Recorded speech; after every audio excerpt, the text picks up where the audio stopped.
ఓం సాయిరామ్. బాబా భక్తులందరికీ కూడా నమస్కారం అండి. అందరూ కూడా సుఖంగా సంతోషంగా ఎప్పుడూ కూడా ఆనందంగా ఉండాలి అని చెప్పి ఆ బాబాగారి తరపున నేను కూడా మనస్ఫూర్తిగా కోరుకుంటున్నాను. ఈరోజు బాబాగారు అందించే సందేశం ఏంటి అంటే కనుక, తల్లి, నీ జీవితంలో నీకు తెలిసే నువ్వు తప్పు చేస్తున్నావు. నీ బాధలన్నింటికీ కూడా ఈ తప్పే కారణం. క్షమించను, ఎందుకు అంటే తెలిసి చేస్తున్నావు కాబట్టి. జాగ్రత్త, తెలుసుకొని నన్ను క్షమాపణ అడుగు అని చెప్పి ఏదో తెలియని సందేశంతో బాబాగారు మన ముందుకు వచ్చారండి. మరి సందేశం వినే ముందు చాలామంది కూడా చెప్పుకోలేనటువంటి సమస్యలతోటి సతమతమైపోతూ వాటిని ఎలా తీర్చుకోవాలో తెలియక ఇబ్బంది పడిపోతూ ఉంటున్నారు. అటువంటి వారి కోసం శ్రీ షిరిడి సాయిబాబా ఆశీస్సులతో జ్యోతిష్యం చెప్పబడును గురూజీ శివరామరాజు గారు. Phone number 9959425552. మీరు ఇప్పటి వరకు ఎన్నో చోట్ల జ్యోతిష్యం చెప్పించుకొని మీరు ఆశించిన మార్పులు మీ జీవితాలలో జరగలేదని చెప్పి బాధపడి ఉంటారు. కానీ ఇక్కడ అసలు అలా జరగదండి. మీ సమస్యలు ఏవైతే ఉన్నాయో, ప్రేమ, పెళ్లి, ఉద్యోగం, రాజకీయం, సంతానం లేక ఇబ్బంది పడుతున్నా, భార్యాభర్తల మధ్య గొడవలున్నా, అప్పుల సమస్యలున్నా, శత్రువుల సమస్యలున్నా, అవేంటో గురువుగారికి వివరించి చెప్పినట్లయితే వాటికి తగిన పూజలు చేసి గురువుగారు మీకు రోజులలోనే పరిష్కారాన్ని చూపిస్తారు. గురువుగారు చెప్పినట్లు 100కు 1000% జరుగుతుంది. నమ్మకంతో స్క్రీన్ మీద కనిపిస్తున్న నెంబర్కి అయితే కాంటాక్ట్ అవ్వండి.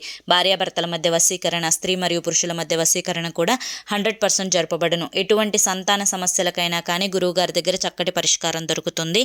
మాకున్నటువంటి ఎన్నో రకాలైన సమస్యలను గురువుగారు తనకున్నటువంటి 50 సంవత్సరముల అనుభవంతో దూరం చేశారండి. అది కూడా రోజులలోనే దూరం చేశారు. మీరు కూడా ఎన్నో ప్రయత్నాలు చేసుంటారు కదా, చివరి ప్రయత్నం అనుకొని ఒక్కసారి ఈ స్క్రీన్ మీద కనిపిస్తున్న నెంబర్కి అయితే కాంటాక్ట్ అవ్వండి. మీకున్నటువంటి ప్రతి సమస్యకు కూడా గురువుగారి దగ్గర చక్కటి పరిష్కారం అనేది దొరుకుతుంది. సమస్యల నుంచి బయటపడి ఆనందంగా జీవితంలో ముందడుగు వేయండి. ఇక ఆలస్యం చేయకుండా మనం బాబాగారి యొక్క సందేశం ఏంటో తెలుసుకుందాం. తల్లి, ఒక చిన్న మాట చెప్తాను, జాగ్రత్తగా విను. ఎందుకు అంటే కనుక ఈ విషయం నీకు ఈ విధంగా చెప్తేనే అర్థమవుతుంది అన్న ఉద్దేశంతో.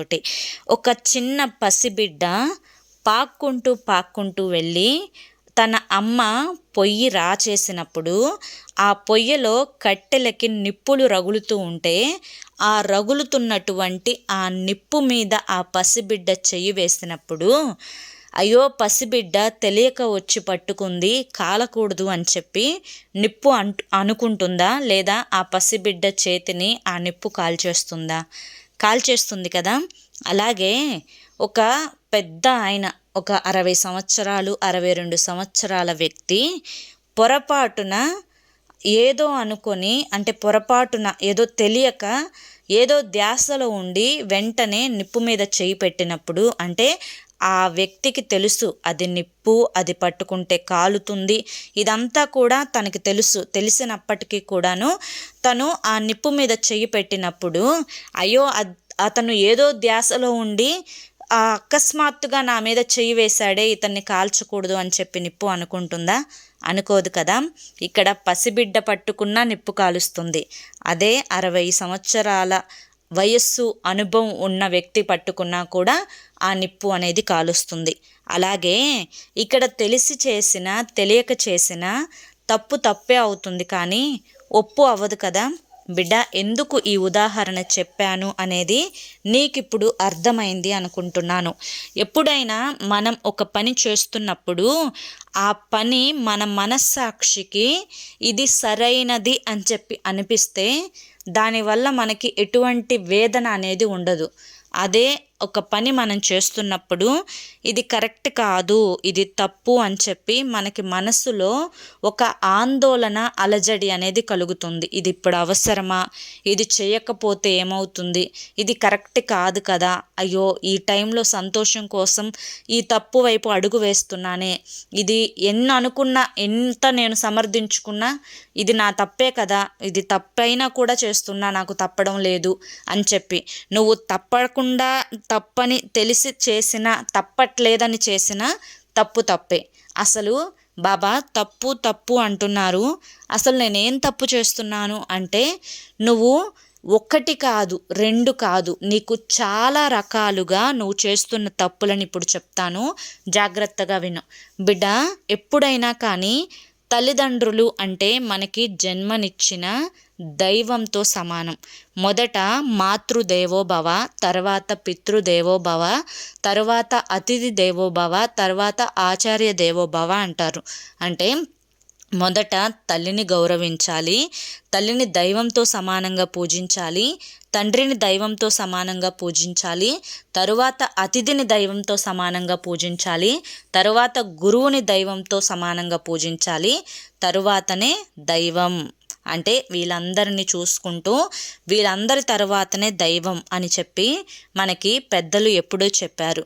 అటువంటి తల్లిదండ్రులు నిన్ను నవమాసాలు మోసి కని పెంచి నిన్ను కంటికి రెప్పలా కాపాడుకుంటూ మంచికి చెడుకు నీకు వ్యత్యాసాన్ని నేర్పించుకుంటూ ఏది తప్పు ఏది ఒప్పు అని చెప్పి తెలియపరుచుకుంటూ నీ యొక్క తెలివితేటలకు మార్గాన్ని చూపిస్తూ నీ యొక్క ఎదుగుదలకు కారణమవుతూ ఇవాల్టి రోజున నీకంటూ ఒక స్థాయిని కలుగు చేసిన తర్వాత తన యొక్క నెత్తురు బిందువుతోటి నీ రూపం తయారైన తర్వాత తనని నువ్వు ఎంత అపురూపంగా ప్రేమించాలి, తనని నువ్వు ఎంత జాగ్రత్తగా చూసుకోవాలి.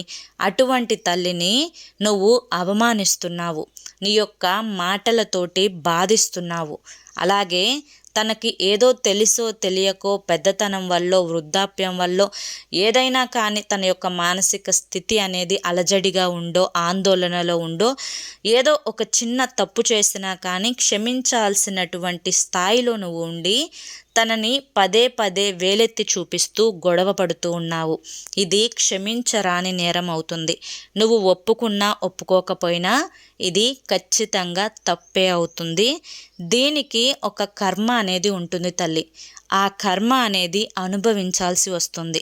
ఎప్పుడైతే పాపం చేసిన వారు నేను చేసింది తప్పు అని చెప్పి అంగీకరించి ఆ పాపానికి పశ్చాత్తాపాన్ని కోరుకుంటారో ఆ యొక్క పాపం నుంచి విముక్తిని పొందుతారు. కాబట్టి ఇప్పటి నుంచైనా కానీ నువ్వు చేస్తున్నది తప్పు అని చెప్పి నువ్వు గ్రహించి నువ్వు ఆ తప్పుని మరొక్కసారి చేయకుండా నీ తల్లిని జాగ్రత్తగా ప్రేమగా చూసుకుంటూ నీ తల్లిదండ్రులకు ఇచ్చే గౌరవాన్ని ఇచ్చుకుంటూ వారిని ఎంత అపురూపంగా చూసుకుంటావో నీకు భగవంతుడు అంత గొప్ప అనుగ్రహాన్ని, అంతటి మంచి ఆశీర్వాదాన్ని, అంతటి స్వచ్ఛమైన జీవితాన్ని, దిగులు లేని జీవితాన్ని, బాధలు లేని జీవితాన్ని ఇస్తారు. కాబట్టి ఈ విషయంలో నువ్వు చేస్తున్నది తప్పు. ఈ తప్పు నుంచి నువ్వు బయటపడాలి. ఇక తరువాత రెండవది, ఏదైతే నువ్వు నీ తోబుట్టువులను చూసుకునే విధానం ఉంటుందో, అంటే తోడబుట్టిన వాళ్ళు అంటే వారి యొక్క రక్తం నీ రక్తం ఇద్దరూ కూడా ఒకటే అవుతుంది. అలాగే ఇద్దరూ కూడా ఒకే గర్భస్థానం నుంచి వచ్చారు. అలాగే ఒక తల్లి కడుపున పుట్టారు, ఒక తల్లి పాలు తాగారు. కాబట్టి మీ బిడ్డలు అంటే మీ యొక్క ఇద్దరిలో రక్తం ఒకటే, బుద్ధులు ఒకటే, పోలికలు కూడా కొంచెం కలుస్తాయి. కానీ మానసిక స్థితి అనేది ఒకటి కాదు. ఒకరు మంచిగా ఉంటే ఒకరు కొంచెం ఈర్ష్యతోటి అసూయతోటి ఉండవచ్చు. ఒకరు ఎదుగుతూ ఉంటే మరొకరికి ఆ ఎదుగుదలని చూసి ఈర్ష్య పుట్టవచ్చు. ఒకరు బాధపడుతూ ఉంటే అయ్యో నా తోబుట్టు ఇంత బాధపడుతుందే అని చెప్పి మరొకరికి జాలి కలగొచ్చు. కానీ ఇక్కడ నీ తోబుట్టువు విషయంలో నువ్వు జాలిని చూపిస్తున్నావా, ప్రేమని చూపిస్తున్నావా, ఈర్ష్యని చూపిస్తున్నావా, అసూయని చూపిస్తున్నావా? ఏం జరుగుతుందో ఒక్కసారి నీ మనస్సాక్షి మీద నువ్వు ఒట్టు వేసుకొని చెప్పు. ఇక్కడ తప్పు జరుగుతుంటే వెంటనే అది సరిదిద్దుకునే ప్రయత్నం అయితే ఖచ్చితంగా నువ్వు చేసి తీరాలి అన్న విషయాన్ని గుర్తుంచుకో. ఇది రెండవది. ఇక మూడవది ఏంటి అంటే కనుక, ఎప్పుడైతే నీ యొక్క జీవిత భాగస్వామి విషయానికి వస్తే, ఇక్కడ ఆడవాళ్ళైతే కనుక మగవారికి సంబంధించి, మగవారు అయితే కనుక ఆడవాళ్ళకి సంబంధించి, ఇక్కడ ఇద్దరు వేరు వేరు యొక్క స్థానాలలో పుట్టి పెరిగిన వారు, ఇద్దరు వేరు వేరు వాతావరణాలలో, వేరు వేరు మనుషుల మధ్య, వేరు వేరు కుటుంబాలలో ఉన్నవారు. ఒకరి యొక్క మానసిక స్థితి మరొకరికి నచ్చకపోవచ్చు. అలాగే ఒకరు మరొకరికి విలువని, గౌరవాన్ని, ప్రేమను ఎక్కువగా చూపించవచ్చు. ఇలా మీ ఇద్దరి మధ్య ఎవరు ఎక్కువ ప్రేమను చూపిస్తున్నారు, ఎవరు ఎక్కువ బాధ్యతగా ఉన్నారు, ఎవరు ఎక్కువ ఆపదలో ఉన్నప్పుడు మీకంటూ మేమున్నాము అనే ఒక చేయూతను అందిస్తున్నారు, ఇదంతా కూడా ఎలా జరుగుతుంది అనేది నువ్వు ఒక్కసారి ప్రశ్నించుకో. ఇక్కడ నీ వైపు నుంచి నువ్వు ప్రేమను చూపించినా, బాధ్యతగా ఉన్నా, నీ వైపు నుంచి నువ్వు ఎక్కువ కేర్ని తీసుకున్నా, అలాగే నీ వైపు నుంచి నువ్వు ఎక్కువగా ఇంట్రెస్ట్ని చూపిస్తున్నా అవతలి మనిషికి నీ మీద ఏమాత్రం ప్రేమ లేదు, శ్రద్ధ లేదు, ధ్యాస లేదు, నిన్ను ఒక మనిషిలాగే చూడట్లేదు, కనీసం నువ్వు తిన్నావా, తినలేదా, పడుకున్నావా, నీ ఆరోగ్యం ఎలా ఉంది అని కూడా పట్టించుకోవడం లేదు అంటే కనుక నువ్వు ఆ యొక్క ప్రేమ కోసం ఆవిడను లేదా అతన్ని అడిగి నువ్వు ఇలా ఉంటున్నావు, నేనున్నట్లుగా ఉండట్లేదు, నువ్వు ఇలా మాట్లాడుతున్నావు, నేను మాట్లాడినట్లుగా మాట్లాడట్లేదు, నువ్వు ఇలా చేస్తున్నావు, నేను చేసినట్లుగా చేయట్లేదు, ఈ పని వద్దు, ఈ పని చెయ్యకు, మానేసే, లేదా నువ్వు ఈ పని చేస్తే నేను నీతో మాట్లాడను, నీతో పలకను, నువ్వు ఇలా ఇది ఖచ్చితంగా ఆపి తీరాలి, లేదా తను మద్యానికి బానిస అయితే నువ్వు తాగిస్తే నేను ఊరుకోను, నేను అరుస్తాను, నేను గొడవ పడతాను అని చెప్పి ఇలా మీ ఇద్దరి మధ్య వాదోపవాదనలు అనేవి జరుగుతూ ఉండవచ్చు. ఇలా ఏ రకంగానైనా వాదోపవాదనలు జరుగుతున్నప్పటికీ కూడాను ఒక్క విషయం గుర్తుంచుకోవాలి తల్లి, ఇక్కడ ఎవరి వ్యక్తిత్వాలు వారివి, ఎవరి జీవితాలు వారివి, ఎవరి బ్రతుకులు వారివి, ఎవరి పుట్టుకలు వారివి, ఎవరి చావులు వారివి. అయితే మరి బాధ్యత లేదా బాబా అన్న విషయానికి వస్తే ఖచ్చితంగా బాధ్యత ఉంటుంది. ఒకరి మనసుకి బాధ కలిగినప్పుడు మరొకరి మనసులో బాధ కలగాలి, ఆ కళ్ళల్లో నీరు రావాలి. అది లేనప్పుడు నువ్వు ఎంత అడుక్కున్నా కానీ అది రాదు అని చెప్పి నీకు తెలిసినప్పుడు అనవసరమైన ప్రయత్నాలు, అనవసరమైన మాటలు, లేనిపోని గొడవలు, ఇద్దరి మధ్య ఘర్షణ, ఇల్లు ప్రతిరోజు రణరంగంగా మార్చుకోవడం, ఇంట్లో బిడ్డలకి మనశ్శాంతి లేకుండా చేయడం, మీకు మనశ్శాంతి లేకుండా చేసుకోవడం, మీ గొడవలకి చుట్టుపక్కల వాతావరణం అంతా కూడా టైంపాస్ చేసుకోవడం, ఇదంతా కూడా అవసరమా? ఇది మరి తప్పు కాదా, లేదా ఇది సరైనదేనా అనేది ఒక్కసారి నువ్వు ఆలోచించుకో.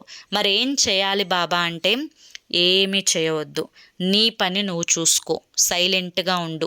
ఇక్కడ నువ్వు ఎన్నో సంవత్సరాల నుంచి పోరాడుతున్నావు, ఎన్నో సంవత్సరాల నుంచి మార్పు తేవాలి అని చెప్పి ప్రయత్నిస్తున్నావు, నీ వల్ల ఏది కావడం లేదు, నీ వల్ల ఏది జరగడం లేదు అనుకున్నప్పుడు మౌనానికి మించిన ఆయుధం మరొకటి లేదు, అంతకు మించిన ఆత్మ గౌరవాన్ని నిలుపుకోవడం మరొకటి లేదు, అంతకు మించిన సంస్కారం అనేది మరొకటి లేదు. పదే పదే గొడవలు పడడం వల్ల చుట్టుపక్కల ఉండేవారు వీరిద్దరికీ పని పాట లేదు, పదే పదే గొడవలు ఆడుకుంటూ ఉంటారు, సిగ్గు లేకుండా ఇద్దరూ తిట్టుకుంటూ ఉంటారు అని వాళ్ళ టైంపాస్లు వాళ్ళు చేసుకుంటారు. అలాగే ఎదుటి వారి యొక్క బాధలు అవతలి వారికి ఒక కథల్లాగా ఉండి కొంతమంది టైంపాస్ చేసుకుంటారు.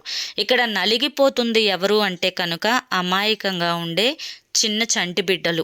కాబట్టి వారికి ఆ యొక్క దుస్థితి అనేది కలుగు చేయకుండా ఉండాలి అంటే ఒకరు మారరు అని తెలిసినప్పుడు వారిని మార్చే ప్రయత్నం యువతలి వారు మానుకోవాలి అని గ్రహించినప్పుడే ఆ యొక్క సంసారం అనేది చాలా బాగుంటుంది. కాబట్టి ఇక్కడ ఇద్దరిలో ఎవరిది తప్పో నాకైతే తెలియదు, కానీ బిడ్డ కాకపోతే ఓర్పు అనేది చాలా సమస్యలకు పరిష్కారం అవుతుంది అన్న విషయాన్ని మాత్రం నువ్వు ఖచ్చితంగా తెలుసుకొని తీరాలి. ఇది తెలిసి కూడా నువ్వు కాదు, నాకు కోపం ఆగడం లేదు, నాకు ఆవేశం ఆగడం లేదు, నేనేం చేయాలో నాకు అర్థం కావడం లేదు అని చెప్పి నువ్వు కోపానికి ఆవేశానికి పోయి పదే పదే గొడవలాడడం వల్ల ఇక్కడ మిగిలేది ఎవ్వరికీ మనశ్శాంతి లేకపోవడం. అది కూడా ఒక పాపం అవుతుంది తల్లి, అది కూడా ఒక తప్పు అవుతుంది. అది చెప్పుకోలేకపోయినా ఆ బిడ్డలకు ఒక మానసిక వేదన అవుతుంది. కాబట్టి ఇది ఖచ్చితంగా తెలుసుకొని తీరాలి. ఇది నువ్వు చేస్తున్నటువంటి 3వ తప్పు. ఇక 4వ తప్పు ఏంటి అంటే కనుక నిన్ను నువ్వు మోసం చేసుకుంటున్నావు. ఇది అన్నింటికంటే కూడా చాలా పెద్ద తప్పు. నీ యొక్క ఆత్మాభిమానాన్ని చంపుకుంటున్నావు, నీ యొక్క మానసిక స్థితికి విలువ లేకుండా చేసుకుంటున్నావు, చీటికి మాటికి భయపడుతున్నావు, కంగారు పడుతున్నావు, ఆందోళన పడుతున్నావు, జరగని వాటి గురించి జరుగుతుంది అని చెప్పి ఊహించుకుంటున్నావు. అలాగే భయం, ఆందోళన, కంగారు, యాంగ్జైటీ, డిప్రెషన్ ఇవన్నీ కూడా కలుగుతున్నాయి. దేనికి, ఎందుకు ఇంత అవసరం, ఎందుకు నీకింత దుస్థితి? ఇక్కడ నీలో ఉండే ఆత్మ అనేది నీది కాదు. రేపటి రోజున ఖచ్చితంగా ఈ ఆత్మ రేపటి రోజున మరొక శరీరంలోకి వెళ్ళాల్సిందే. ఈ విషయం నీకైతే బాగా తెలుసు కదా. ఒక వ్యక్తి పుట్టుక ఎంత నిజమో మరణం కూడా అంతే నిజం. నీ యొక్క శరీరంలో ఈ ఆత్మ ఉన్నంతకాలం ఈ యొక్క శరీరాన్ని నువ్వు దేవాలయంలా చూసుకోవాలి. సరైన ఆహారాన్ని ఇస్తూ, సరైన నిద్రను ఇస్తూ, సరైన వ్యాయామాన్ని ఇస్తూ, సరిగ్గా నువ్వు దాన్ని చూసుకోగలిగినప్పుడు మాత్రమే, ఏ అనారోగ్య సమస్యలు దరిచేరనివ్వకుండా చూసుకోగలిగినప్పుడు మాత్రమే ఆ ఆత్మ నీలో ఉండటానికి ఎక్కువగా ఇష్టపడుతుంది. ఎటువంటి నెగిటివిటీని దగ్గరికి రాకుండా, ఏ దుస్థితి వచ్చినా కూడా మానసికంగా, శారీరకంగా తట్టుకోగలిగే విధంగా నీ శరీరాన్ని తయారు చేసుకోగలుగుతుంది. కానీ ఎప్పుడైతే లేనిపోని ఆలోచనలతోటి, అవసరం లేని పనికి మాలిన ఆలోచనలన్నీ మనస్సులో పెట్టుకొని మానసిక వేదన చెందుతూ నీ యొక్క ఆత్మను పదే పదే ఘోషించేలా చేసుకుంటావో, అప్పుడు ఆ ఆత్మ అనవసరంగా ఈ శరీరంలోకి వచ్చాను, నేను ఈ శరీరం నుంచి ఎప్పుడు బయటపడతానా అని చెప్పి ఎదురు చూస్తూ ఉంటుంది. కాబట్టి నువ్వు నీ ఆత్మను బాధించే విధంగా నీ యొక్క నడవడిక, మానసిక స్థితి, శారీరక స్థితి, నీ యొక్క ఆందోళన, కంగారు, ఇవి ఏవి కూడా నీ ఆత్మను బాధించే విధంగా ఉండకూడదు. ఇది చాలామంది కూడా తెలియక చేసే తప్పు. మరి ఇన్ని తప్పులు చేస్తూ నేను ప్రశాంతంగా ఉండడం లేదు, నాకే ఎందుకు ఇన్ని కష్టాలు, నాకే ఎందుకు ఇన్ని బాధలు, నాకే ఎందుకు ఇన్ని సమస్యలు అని చెప్పి నువ్వు ప్రతి క్షణం కూడా బాధపడడం వల్ల నీకు వచ్చే ఉపయోగం ఏది కూడా ఉండదు తల్లి. నీ యొక్క తప్పులన్నింటినీ కూడా ఒకేసారి కాకపోయినా రోజుకి కొంచెం కొంచెంగా ఆ తప్పులను సరిదిద్దుకునే ప్రయత్నం చేయి. బిడ్డ, నేను నిన్ను ఈ విధంగా చేసుకో అని చెప్పి ప్రాధేయపడుతున్నానే తప్ప నేను నిన్ను ఆదేశించడం లేదు. ఎందుకంటే నా బిడ్డ ఎంత వయసు వచ్చినా, ఏ స్థితిలో ఉన్నా కానీ నాకు చంటి బిడ్డతో సమానమే. నా బిడ్డ తెలుసో తెలియకో తప్పటడుగులు వేస్తుంది. ఆ తప్పటడుగులను సరైన మార్గంలో నడిపించే ప్రయత్నం నేను చేస్తున్నాను. కాబట్టి నా యొక్క ప్రయత్నం అనేది ఒక తండ్రిగా నేను చేయవలసిన బాధ్యత. కాబట్టి నా యొక్క ప్రయత్నం దేనికోసం అనేది నీకు పూర్తిగా అర్థం చేసుకోగలవు అనుకుంటున్నాను. నేను ఏం చేసినా కూడా అది నీ మంచి కోసం, నీ భవిష్యత్తు కోసం మాత్రమే చేస్తాను. ఎందుకంటే నువ్వు సంతోషంగా ఉన్నప్పుడు, ఆనందంగా ఉన్నప్పుడు, ఆరోగ్యంగా ఉన్నప్పుడు నాకంటే సంతోషించే వాళ్ళు మరెవరూ ఉండరు. నువ్వు ప్రతి క్షణం కూడా ఇన్ని వేదనలు అనేవి మనసులో పెట్టుకొని సంతోషంగా జీవించలేవు తల్లి. ఎందుకంటే ఈ విధమైనటువంటి వేదనలు మానసికంగా మనిషిని చాలా వరకు కృంగతీస్తాయి. ఆ మనిషి ప్రశాంతంగా నిద్రపోలేడు. ఆ మనిషి ప్రశాంతంగా ఏ పనిని కూడా ఆస్వాదిస్తా చేయలేరు.